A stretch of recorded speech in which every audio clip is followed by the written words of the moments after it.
What is your take on? Are you a DC guy or are you a Marvel guy? I don't claim either side. This is not like the Bloods and the Crips here. I like both. So what about you? I actually do like both. I am also getting worried that they might be trying to fit too much into one little show. Sure. I've really enjoyed the Marvel movies recently. Sure. With how they're pulling everything together. Guardians of the Galaxy, Thanos. I'm really liking what they're doing. Sure.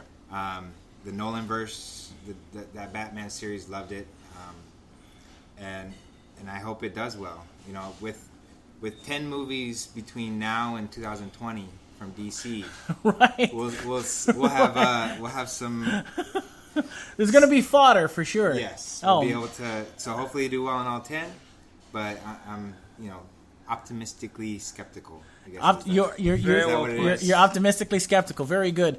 Before the day is over, I think we're going to be seeing shades of, ironically enough, the shirt that you're wearing. We're going to find out that the Flash is going to be in the Dawn of Justice. I wouldn't be surprised. Well, he's already in the TV. He's already got a TV show.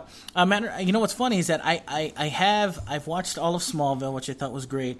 I've got to catch up with Green Arrow. Green Arrow's good? Great. Is it good? Yep. I always enjoyed the team up comics between Green Arrow and Green Lantern because it was as a young kid I even enjoyed politics, and I really enjoyed the politics of them two together because Green Arrow was always a very liberal-minded, left-sided guy. Green Lantern was a very right-minded, right-wing kind of guy, and they kind of clashed, but they worked together, and I always thought that was cool because even though they had varying opinions, they had one purpose. And I thought that was very cool. Matter of fact, Green Arrow and Green Lantern were the very first were the heroes of note that were dealing with things other than supernatural, or I guess you could say supernatural entities in space. They were dealing with drug abuse, and they were dealing with gang violence, and they were dealing with real problems. And that was one of the things that hooked me into those comics. Love those comics. So I'm very excited, and I have to agree with Collector Jay here that I think that I am optimistically skeptical of this new Dawn of Justice film, but I'm not going to poo-poo it by any stretch. I think it's a good move to get Jason Momoa. First of all, there's a lot of Polynesian cred that goes along with that. I guarantee he's a water boy, so it's believable enough. I think that he's got something there. You know what I mean? Yeah. So Momoa can carry a film. We know that, and we know how Conan.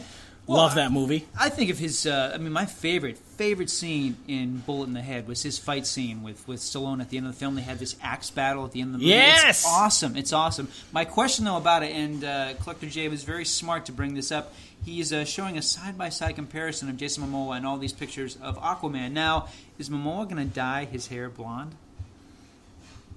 Doubtful. I hope not. I seriously doubt it. I think they're going to keep it brown. That is for sure.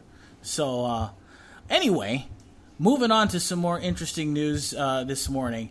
Not only is Jason Momoa been officially regarded as the one and only, or the brand new Aquaman, which, did I mention this? Just to go back to this really quick, did you know that he's married to Lisa Bonet?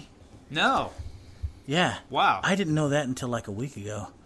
I had no idea. Wow. Yeah, Lisa Bonet from The Cosby Show. It's a different world after all. Wow, man. It is. Isn't that weird? And I think they got like a couple kids. Wow. And it's like... I think they let their kids see Angel Heart? I doubt it. I seriously doubt it. But I'm thinking to myself, this guy is what, in his 30s maybe? Mm-hmm. Something like that? Yeah. She's got to be in her late 40s. Maybe. Fit possibly. She looks great. And listen, I'm not saying that. I'm saying that Jason Momoa he's quite a handsome fellow. Yes, he is. And he's with a Huxtable. He is, and he's with a Huxtable, and this is a guy that probably could get any 23-year-old woman that he wanted. I mean, well, good for him. Good for him. I mean, I'm jealous because I haven't looked like Jason Momoa in years, and I had no idea. I had not a clue. Anyway, moving on to more news this week. I guess coming out of what we talked about last week about the Expendables 3, the screener that's being leaked, it is officially being released as of Friday. Now, Expendables 3, there's been a lot of good buzz about it. I guess critics have already watched it. and they say that now, if you can believe it, if this goes well, Expendables 3 goes well, Sylvester Stallone has an idea that he wants to put out there. He's going to start an offshoot of the Expendables called the Expendables. Yes, Expendables. That's right. Yeah. He wants to make an all-woman version of the Expendables. Collector J, Professor Barry, we have thoughts on this? This is a bad idea. It's a terrible. Come on! What are you talking about? Well, I mean, from what I hear from the third one, they have a female MMA Ronda Rousey, and I heard she does really well in the show. So you might be able to pull something. Well, okay, listen. What do you think? So let's do the roll call. So it would be Sigourney Weaver, obviously. It would be Angela Bassett, yes. Helen Mirren with a big gun. Okay. She would be the Terry Crews. Gina Davis, Maybe Gina Davis. right? You could pull Wesley Snipes from one of his characters that he played a woman. In Tu Wong Fu. Yeah. Right. So Wesley Snipes in drag. Jessica Biel, maybe. Jessica, too young. You know who I would want in there? Man. Cagney and Lacey. No, you know who you could put in there? You could put somebody like... Linda Hamilton. Linda Hamilton would be great. Yeah. I'm thinking of somebody in the realm of Sylvester Stallone. You could put somebody... Well, Sigourney Weaver would probably take that role because she'd be strong. WWE. Don't you have any of those stars? The wrestling stars? The wrestling stars you might be able to bring in there. Gina Carano. Gina Carano, right. You could bring in... China. I think China's career was done once she decided to do adult film. Yeah. So I think that she's pretty much done. Yeah, I think she has zero career left in Hollywood because of that. Didn't most of the Expendables have pretty much zero career left? Hey, listen. First of all, I resent that remark because Arnold Schwarzenegger and Sylvester Stallone are still alive to me, and I love those guys. Yes. And I have to say that if there is another Expendables movie, I think Kurt Russell should be in it, and I think Sylvester Stallone and Kurt Russell should team up again like they did in Tango and Cash, which I think is a great movie. I agree with you, but Collector J is right. The whole concept has been Stallone has been openly saying that he wants. It's about these guys who are kind of at a certain point in their career. They're not on top anymore. Right. It's about them getting another shot to be number one. And obviously, that happened to Jason Statham. He's been in some unfortunate movies. That happened to Jet Li. It certainly happened to Dolph Lundgren. It certainly happened to Van Damme. So I wonder, actresses, it's always been harder for actresses in Hollywood, certainly actresses of a certain age, to find work. Will they openly acknowledge their status and be in a film which is about has-been female action stars? Right. But that's the thing is that you're right. The pool isn't very big, but the point is that I think you could do something with that. I think that there is a potential of having a good film on your hands, even though it may be completely cheesy. I think there is a possibility that could be a very cool outlet to almost resurrect a female persona that isn't exactly dainty. And I like that idea. I think Sylvester Stallone has a tendency to go to the well, maybe once too often. It kind of happened. After 6 Rockies, come on, you're talking crazy. Well, one of the things the thing that did it for Expendables for me was there's so many references to all their past work. Sure. They had such a large history to draw one-liners from. Right. And that's why I loved it. Was I grew up watching those movies. Right. And they made reference to those movies. And they made fun of those movies and brought that in. So I think it'd be a lot harder to find that type of material into a female version. Well, I think you might be right about that, but I think that's if Sigourney Weaver can carry an animatronic alien, I'm sure that she can carry a movie that has lots of guns and lots of explosions. Don't you think? Yeah, but she's still an in-demand actress. Will she want to share the screen with Sybil Danning and Grace Jones and Holy crap! That's a good combo right there. That is, but will Sigourney Weaver want to be in a movie with them? Because these are clearly B-level actresses. Sure. And Sigourney Weaver is an Academy Award-nominated actress who is still in the top-grossing film of all time. She's going to be in Avatar 2. Is she going to want to slum it so to speak. Hey, why are we being so negative? I love why do you call it slumming it? Expendables is a cheesy title, and it's a cheesy idea. It totally is. But is their boss going to be Betty White? I mean, come on, this is corny. Corny. It could. You're right. It is possible that it is a completely corny idea. But let's be honest, the Expendables.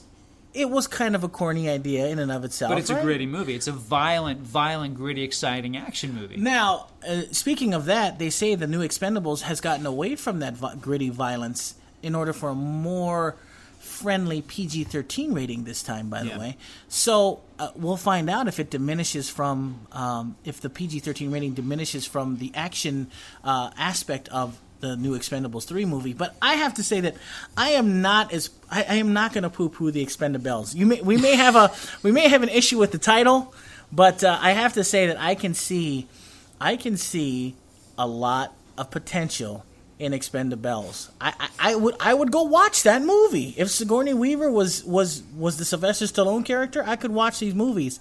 So I'm optimistic. I don't think there's ever been a better female-driven action movie than The Long Kiss Goodnight. If they can do that kind of action comedy mixture, but I don't see it. I'm going to tell you something. You brought up a movie right there that for me was a comic book movie before comic book movies were big. That for me is a great movie. The Long Kiss Goodnight is fantastic. Love that movie. Let me tell you an interesting story, just to let you know how Long Kiss Goodnight has affected my life. My dad watched it once, one night. We watched it at home. For the next 2 weeks, my dad would come home and we would watch it again, and then again, and then again. He loved it that much. I've seen it at least 15 times. At least. And my dad loved them. My dad has a tendency to, when he likes a movie, he will watch it back to back to back to back, and because he enjoys it so much and he likes the feeling. Long Kiss Goodnight is a great movie. Samuel L. Jackson is great in it. Gina Davis is a great. You can see her. Who would have thought she'd be so good? But she's amazing in that film. But that's what I'm saying, and that's why the Expendables could be good. Don't you think? I think that movie was so rare because not only is it a great action comedy, it's really, really violent. And it's supremely. It's not a dainty action movie. It's not Charlie's Angels where they barely look like they're going to break a nail. I mean, this is a tough female action movie, and it was done before. I mean, it came out after La Femme Nikita, but it was before Charlie's Angels. It was before Tomb Raider. It was before this slew of female-driven action movies. It was really ahead of its time. And that's the kind of film that I think The Expendables is trying to be. This idea of like a really gritty movie with a bunch of ladies with guns, and I can't see that. I don't working. like your tone when you say Expendables. You say it with such disdain. I do say it with contempt because I think it's a contemptuous idea. I don't see it working. I don't. I like that Stallone is thinking about an offshoot, and yes, I would love to see these great actresses work together. Even actresses like Sybil Danning and Grace Jones work together. I just don't see this concept working. Well, Sylvester Stallone has said that the reason why he put the Expendables 3 together the way he did was because he wanted to have an offshoot of the younger guys having their own Expendables movie. Having like like Ronda Rousey and Kellen Lutz and guys like that to have their own movie together. I mean, are you a fan of the Expendables movies? Yes, I am. See? And like I said, because of the reference to growing up and all the movies with all the actors and all the one-liners and whatnot, I loved the first two. Right. The third one, I have my own little conspiracy theorist on the leak, but hopefully it does well, and we'll see about an Expendables on if that would even work. But you never know. I mean, he's got some time on his hands. He put some stuff together. Well, when you're an Oscar winner, and you have money flowing in from all your Rocky movies and your Rambo movies, you have time to fool around with contemptuous titles like Expendables, don't you? So I think it's a good call. I think that these are a lot of fun, and I think that we should not poo-poo the idea of having an all-woman action film. I think it might be good. I think that's what's missing. An all-woman action movie sounds great. This sounds like a very crass idea. It's like, okay, let's do the Expendables with an all-black cast, the Expendables. Let's do one with an all-gay cast, the Expendaboys. Like, how far are we going to take this? First of all, it wouldn't be Expendabrothers. It would be Expendabros. All right? So, first of all, I take Expendabrothers issue with a Z? Like in the 90s? It would be Expendabros. Expendabros? Yeah. Expendables is kind of 1970s, but that could be a blaxploitation version of it. Okay. You know, I think it totally works. Right. And we could. Who would not want to see Richard Roundtree again?